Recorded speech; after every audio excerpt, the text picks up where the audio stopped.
ഏറ്റവും വിഷമകരമായിട്ടുള്ള ഒരു സംഭവമാണ്. അതായത് നമ്മുടെ പഞ്ചായത്തിലെ 17-ാം വാർഡിലെ പിന്നെ 7 വയസ്സ് പ്രായമുള്ള ഒരു കുഞ്ഞ് കഴിഞ്ഞ മാസം 8-ാം തീയതി പേപ്പട്ടി കടിച്ചു. അതിന് നമ്മുടെ FSCയിലേക്ക് കൊണ്ടുവന്നു. പ്രാഥമിക ട്രീറ്റ്മെൻറ്റിന് ശേഷം പുനലൂർ ഗവൺമെൻറ് ഹോസ്പിറ്റൽ അങ്ങനെ ട്രീറ്റ്മെൻറ്റ് അതിൻ്റെ വാക്സിൻ പിന്നെ അതാത് ഡേറ്റുകളിൽ തന്നെ കൃത്യമായി നടന്നുകൊണ്ടിരിക്കുന്ന അവസ്ഥയാണ്. അപ്പോൾ അവസാനത്തെ ഇഞ്ചക്ഷൻ്റെ ഡേറ്റ് ആയിട്ടുണ്ട്. ആ സമയത്താണ് പെട്ടെന്നൊരു പനി വന്നു. അങ്ങനെ പുനലൂർ കൊണ്ടു ചെന്നതിന് അവർ നേരെ മെഡിക്കൽ കോളേജിലേക്ക് വേറെ ഹോസ്പിറ്റലുകളിലേക്ക് റെഫർ ചെയ്തിട്ടുണ്ടായിരുന്നു. ഏറ്റവും അവസാനം SITയിലാണ് ഇപ്പം ആ കുഞ്ഞുള്ളത്. സ്ഥിതി വളരെ മോശമാണെന്നാണ് അറിയാൻ സാധിച്ചിട്ടുള്ളത്. അപ്പോൾ നിലവിൽ നമ്മുടെ ഹോസ്പിറ്റലിൽ ചെയ്യേണ്ട എല്ലാ ട്രീറ്റ്മെൻറ്റും കാര്യങ്ങളും എല്ലാം ചെയ്തു. ഇനിയും മെഡിക്കൽ ടീമാണ് എന്താണ് ഇങ്ങനെ സംഭവിക്കാനുള്ള കാരണമെന്നുള്ളത് പറയേണ്ടത് മെഡിക്കൽ ടീമാണ്. അപ്പോൾ ആ രീതിയിലാണ് സംഭവം നടന്നിരിക്കുന്നത്. അവർ പേവിഷബാധയ്ക്കുള്ള ആദ്യത്തെ അവർ വാക്സിൻ എടുത്തു. അവിടെ നിന്ന് എടുത്തിട്ടാണ് വിട്ടത്. ഒരെണ്ണം എടുത്തു. ഒരെണ്ണമല്ല, അതിന് ഡേറ്റ് 8-ാം തീയതി മുതലുള്ള ക്രമം അനുസരിച്ചുള്ള ഡേറ്റിൽ ഉണ്ടല്ലോ, ഇത്ര ദിവസം ഇടവിട്ട് വാക്സിൻ എടുക്കണമെന്നുണ്ട്. അത് എടുത്തുകൊണ്ടിരിക്കുമോ എല്ലാം വളരെ കൃത്യമായിട്ട് ചെയ്യുന്നുണ്ട്. വീട്ടിലെ പാവപ്പെട്ട വീടാണ്. അപ്പം ഞാനിപ്പോൾ അവിടെ പോയി, അവിടെ ആരുമില്ല, വീട്ടിൽ തന്നെ ആരുമില്ല.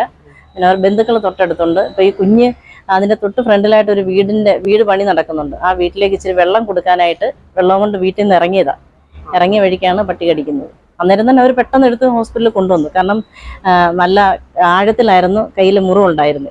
അപ്പോൾ ഡോക്ടേഴ്സും പറയുന്നതാണ് വൈറസ് കൂടുതലായിട്ട് ഞരമ്പുകൾ ബാധിച്ചു കാണുമെന്നുള്ള കഴിക്കായിരുന്നു. അപ്പോൾ അത് വളരെ ആഴത്തിലായിരുന്നു, ബ്ലഡ് ശരിക്കും പോകുന്നുണ്ടായിരുന്നു. ഇവിടെ കൊണ്ടുവന്നപ്പം തന്നെ ഇപ്പോൾ അതുമായിട്ട് കോണ്ടാക്ട് ചെയ്തിട്ടുള്ള ആൾക്കാരെല്ലാം നമ്മളിപ്പോൾ വാക്സിൻ എടുപ്പിച്ചുകൊണ്ടിരിക്കുക. വളർത്തുനായല്ല, തെരുവുനായായിരുന്നു.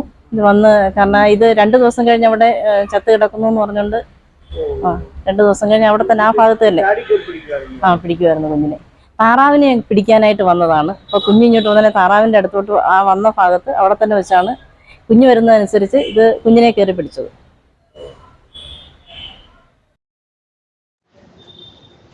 തെരുവുനായയുടെ കടിയേറ്റ് 7 വയസ്സുകാരി അത്യാസന്ന നിലയിലാണ്. പേവിഷബാധയ്ക്ക് എതിരെ പ്രതിരോധ കുത്തിവയ്പ് കുട്ടിക്ക് എടുത്തിരുന്നു. അവസാന കുത്തിവയ്പ് 6/5 എടുക്കാനിരിക്കെയാണ് കുട്ടിക്ക് പനി ബാധിച്ചത്. കുന്നിക്കോട് ജാസ്മിൻ മൻസിൽ 7 വയസ്സുള്ള മിയ ഫൈസലിനാണ് നായയുടെ കടിയേറ്റത്.